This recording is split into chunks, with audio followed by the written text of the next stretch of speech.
नमस्कार, आप देखना शुरू कर चुके हैं वैभव क्रांति चैनल।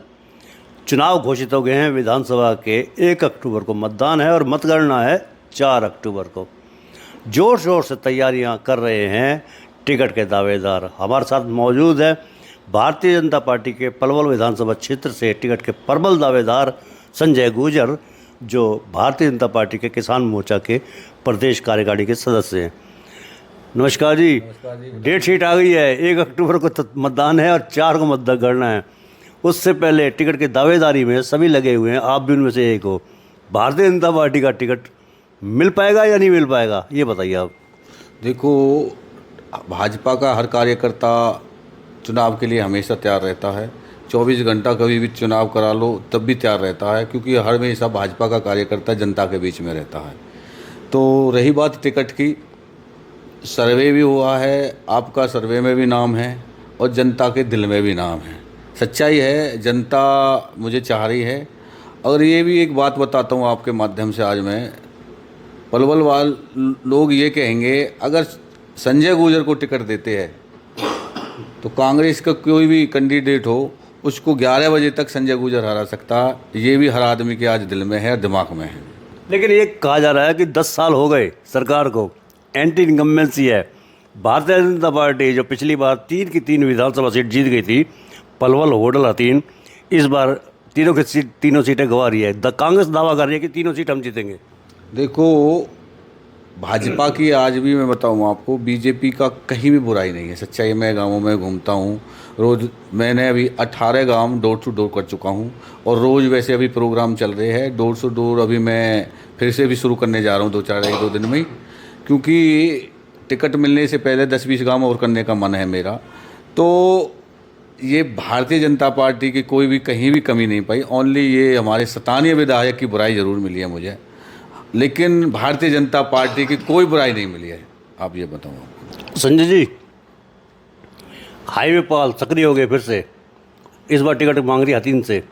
उनका कहना है कि हाईवे पाल से जुड़े हुए गाँव के लोगों को, नेताओं को इस बार टिकट मिलनी चाहिए, किसी को भी दे।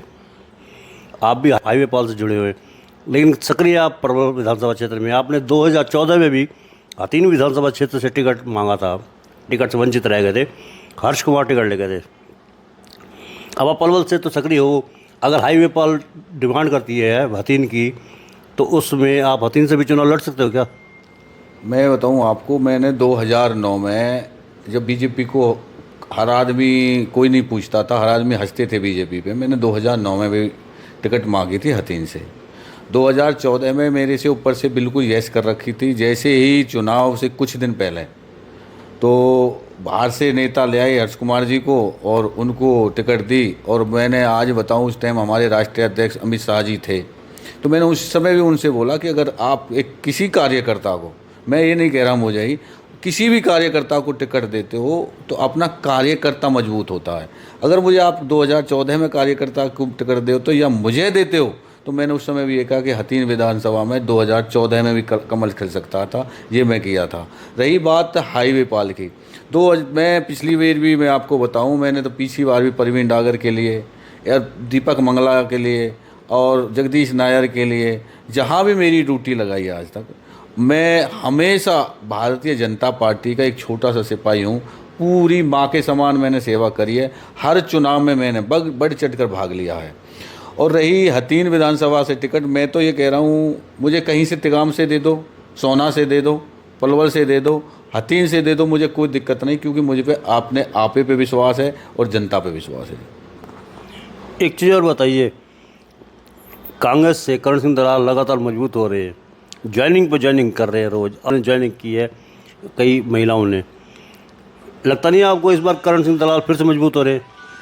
अभी मैंने पहले भी बोला है आपसे, ये किसी का नाम लेने की मुझे ज़रूरत नहीं है। कांग्रेस मजबूत नहीं हो रही। जो स्थानीय विधायक है उनको ये ड्यूटी बनती है, अगर मैं विधायक बन जाऊँ तो मेरी एक ड्यूटी बनती है कि कार्यकर्ता या कोई भी सरपंच जो भाग रहे हैं, ओनली स्थानीय विधायक की कमी से भाग रहे हैं, ना कि भारतीय जनता पार्टी की कमी से भाग रहे हैं। और मजबूत होने वाली मैं फिर कह रहा हूँ, एक बार टिकट दे मुझे पार्टी, आप ये कहोगे कि ये हुआ क्या, अचंभा मानेंगे, लेकिन मैं जब भी गाँव में जाता हूँ तो किसी की कोई कमी नहीं है, सिर्फ सताने विधायक की कमी है। अच्छा, आप कह रहे हो कि सर्वे में मेरा नंबर है पार्टी में, अगर आपको पार्टी टिकट दे भी देती है तो किन मुद्दों के साथ आप चुनाव में उतरोगे? मैं बताऊं आपको, पलवल एक दृढ़ संकल्प लेकर आया हूं। मैं अब पलवल के लिए एक अलग से कुछ करना है। मैंने पहले भी आपसे बोला है कि एक विकसित पलवल बनाना मुझे अपना। दूसरा मैंने कहा मेरा पलवल ग्रीन, मेरा पलवल क्लीन, जो भ्रष्टाचार से भी क्लीन करना है, सफाई में भी क्लीन करना है, और कई ऐसी चीज़ें हैं जिसमें बहुत बुरा हाल हुआ पड़ता है और जो हमारे स्थानीय विधायक पर रुक नहीं पाए वो मैं रोक सकता हूं। आज मार्केट कमेटी से लेके हर ऑफिस में जो हालत ख़राब है, हर आदमी आके हमसे बोलते हैं, तो वो एक मेरा जैसा कार्यकर्ता ही रोक सकता है, क्योंकि उसको एक करने का जुनून है, अंदर अपने आप पे विश्वास है, वो ही कर सकता है। इनेलो और बीएसपी का गठबंधन हो चुका है, अगर आपको पार्टी टिकट नहीं देती है तो इनेलो या बीएसपी के नेताओं से किसी ने संपर्क साधा आपसे? देखो मेरे पास सभी आ रहे हैं, आपको मैं बताऊं, बीएसपी से लेके इनेलो से लेके आम आदमी, कोई सब आ रहे हैं जो सच्चाई है। लेकिन मैं आज आपको एक बात विश्वास दिलाता हूं, मैं अगर मुझे टिकट नहीं मिलती है 99% क्या 100% मुझे टिकट मिलेगी, मुझे विश्वास है, क्योंकि मैं सबसे पुराना कार्यकर्ता हूँ। आप सर्वे कर ले, जो टिकट मांग रहे हैं उनमें कितने ऐसे लोग हैं जिनको मैंने बीजेपी जॉइन कराई है।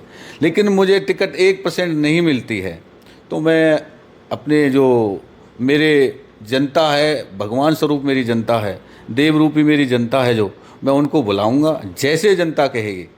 अगर वो कहेगी कि निर्दलीय चुनाव लड़ना है, जनता जिस तरीक़ा से कहेगी उस तरीक़ा से चुनाव लड़ूंगा। क्योंकि चर्चा ये चल रही है कि दीपक मंगला को टिकट लगभग फाइनल है, ऐसी चर्चा चल रही है। चर्चा ये भी चल रही है कि दीपक मंगला की टिकट कट गई है। दोनों चर्चाएं साथ साथ चल रही हैं, इसलिए सवाल किया था मैंने। देखो चर्चा तो ये भी चल रही है कि दीपक मंगला को टिकट देता तो दीपक मंगला 11 बजे तक हार जाएगा, चर्चा तो ये भी चल रही है, तो सच्चाई भी है वो। तो चर्चा की बात तो जब होगी, चर्चा पर्चा खर्चा ये तीनों चीज़ राजनीति में होने चाहिए। तो चर्चा पे मैं नहीं जाता, मैं इस पे जाता हूँ। अगर मुझे टिकट मिलती है तो मैं जीत के आऊँगा, ये विश्वास दिलाता हूँ जनता को भी और पार्टी को भी। पूर्व विधायक सुभाष चौधरी ने दावा किया कि जिले की तीनों सीटें बीजेपी हार रही है, और उन्होंने अपने बारे में कहा कि वो कांग्रेस में जा रहे हैं और हो सकता है टिकट उनको मिल जाए। दावा उनका है कि उनको टिकट मिल रही है कांग्रेस की, क्या कहेंगे? देखो सुभाष चौधरी जी हमारे पूजनीय हैं और मैंने हमेशा उनको अपने बाप के समान समझा है और उनकी इज्जत की है, हमेशा करता भी रहूँगा। लेकिन उनकी सोच है, उनका विचार है, तो मैं सुभाष चौधरी जी की बात पे क्या कह सकता हूँ। उनका सोच है, वो कहाँ जाएंगे, क्या सोच है, तो मैं उनके बारे में पहले भी मैंने आपको पता कभी बोला नहीं आगे भी, क्योंकि वो हमारे पूजनीय हैं, मैं मानता हूँ और मैं बहुत ज़्यादा उनकी इज्जत करता हूँ। ये समय का खेल है और मुझे ये विश्वास है अगर कुछ कल को मुझे को टिकट मिलती है तो सुभाष चौधरी जी के आशीर्वाद लेकर मैं जनता में जाऊंगा, सुभाष चौधरी मेरे साथ रहेंगे, ये मुझे विश्वास है जी। तो ये थे हमारे बीच में संजय गुर्जर, जो भारतीय जनता पार्टी के पलवल विधानसभा क्षेत्र से सक्रिय नेता है। स्थानीय मुद्दों पर ही हमने सवाल किए और पूछना भी हमने स्थानीय मुद्दों पर था, क्योंकि राष्ट्रीय और हरियाणा के मुद्दों पर चर्चा करें तो इंटरव्यू थोड़ा लंबा हो जाता है। बहरहाल आप हमारे चैनल को लाइक करें, फॉलो करें, कमेंट बॉक्स में प्रतिक्रिया दें, इस लिंक को ज़्यादा से ज़्यादा शेयर भी कर दें। धन्यवाद। जय हिंद, जय भारत।